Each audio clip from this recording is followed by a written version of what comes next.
Are you looking for better, in-depth ways to study the Bible? Look no further. The Inductive Bible Study method is the answer for you. This 5-step version includes observation, interpretation, generalization, application, and implementation. 1. Observation. What does it say? Enter Bible. Locate the passage you'd like to work with and take your time to read it over a lot of times.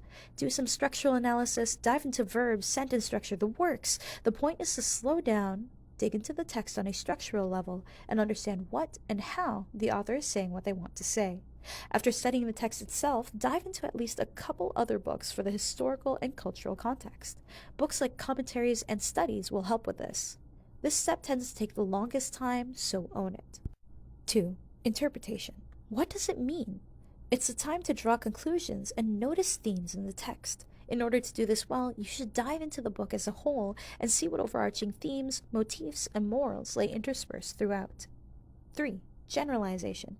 What is the big idea?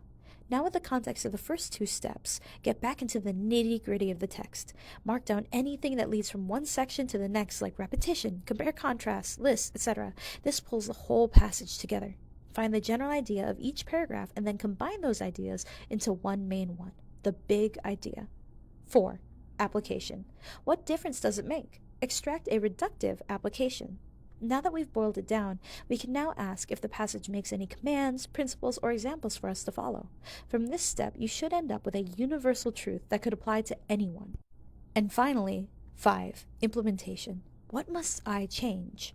Now it's time for specific application. Using everything we've studied, we now strive to utilize what we've learned in real and doable ways. What is an application that I could do before the day ends? Once you've found the answers to all these questions, you've completed an inductive Bible study. Pat yourself on the back and take a well-deserved nap.